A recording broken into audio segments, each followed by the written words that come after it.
The Movie Preview Critic. Informing and entertaining your movie world.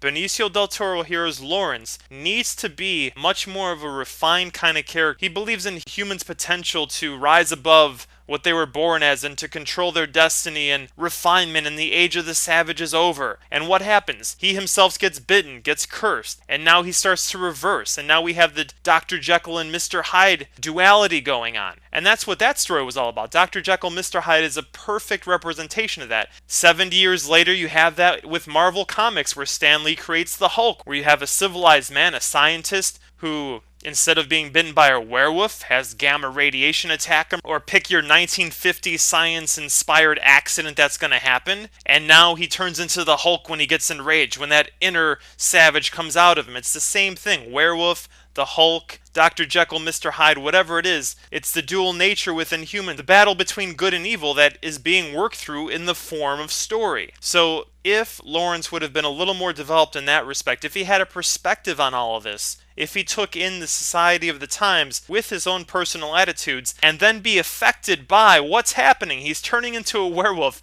and mindlessly, savagely attacking and killing innocent people, ripping their arms off, pulling out their hearts, knocking off their heads. I mean, this is a bloody movie, so I can, again, respect it for pushing that angle of it, but it forgets the most important thing, is that after Lawrence does these things, is aware of it but not in control of it, how does he feel the next day? And as a civilized man, as an actor, as a man of high society, what is this doing to him? Is he a religious man? Maybe he thinks, oh, God is just superstition, just like the devil and gypsies and all this, and I don't believe in that. I'm a believer in science and all that. So what happens when he starts turning into this mythical creature and starts committing these horrific acts? Give us more of that. Let us know how he feels about that. So then later, when he discovers that his father is a werewolf and it turns out the father killed the mother, what does that do to him further? There's no emotional impact regarding any of the action that goes on here from any character other than Emily Blunt, who's playing Gwen. And that's why she's the one with the voiceover, because in the writing here, in the directing, the filmmakers just instinctively felt, okay, she's the one that's emotionally reacting to this,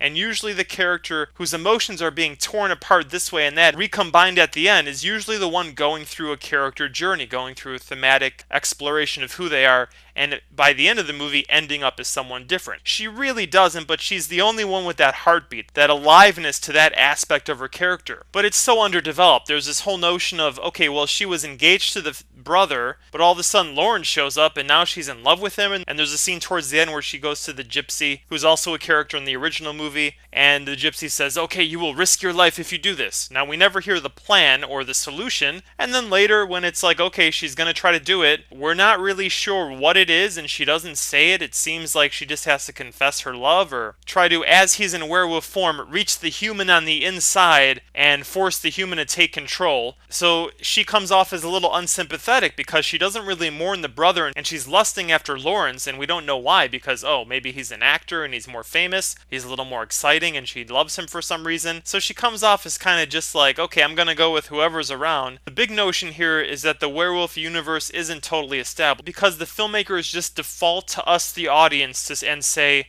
okay, you've seen 100 werewolf movies, you know all the rules, we're not going to add anything new to these rules. Except that werewolves now smoke meth and run around 100 miles an hour and are a lot more angry and violent. It would have been nice to maybe update the rules, change a few things, or just make it totally clear. Silver bullets are working again, and there's that old ridiculous rule that a person changes into a werewolf only once the full moon has parted from the clouds. I mean, the full moon is out there regardless if there's clouds or not. So wouldn't the werewolf just sense that the full moon is out there, and whatever forces the full moon pulls on and creates and communicates to the werewolf-y just affect him? I mean, it doesn't have to be a clear sky. I know it's a nice cinematic image to see this great full moon in the sky just pulsating out there, But technically, if it's out there, it's out there. So that's another cheesy thing that, oh, I have to look up through the window. There it is. Now I start to transform. Regarding the Anthony Hopkins character, he seemed to have lost all emotion. He's killed his wife,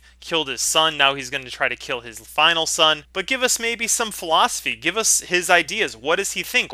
How does he justify what he's doing? Remember, no matter how horrible and evil a person seems on the outside, from their point of view, they think they're doing the right thing. No one goes around saying, yeah, I'm an evil, horrible person. Everyone thinks even if they're insane, it insanely makes sense in their own mind. So what is the logic of the insanity within the Anthony Hopkins character, Sir John? That's absolutely missed there. And same thing goes for the Hugo Weaving character, Francis, who earlier, a few years before, failed to capture Jack the Ripper. So what has that done to him? And maybe he's now obsessed with making sure he captures this criminal and this who he thinks is a killer early on but now discovers is a werewolf. What does it mean to him? Take every character on a journey. Every character needs to be well developed, especially since this Francis character has the final image of the movie and it seems that he's going to now become a werewolf. So he's become the monster that he's been trying to stop. He's going to become Jack the Ripper. And what are his views on society? He's a lawman. So why not have him discuss? He's the one who's going to bring in these ideas about what it means to have a civilized society. There's a little bit of it early on where he mentions everyone following the rules, and that's kind of what keeps the peace and everyone together. But why not really go into that? It seems that the main focus of the acting is to make sure that you're acting very Londonish in 1891 and kind of having accents and being very subdued, and it's always dark and rainy out and these are dangerous times, and it takes itself a little bit too seriously and doesn't realize that it's falling into cliches. And that's the final impression you get. It's a big cliche. You've seen all this stuff before with the characters, with the action, with the special effects.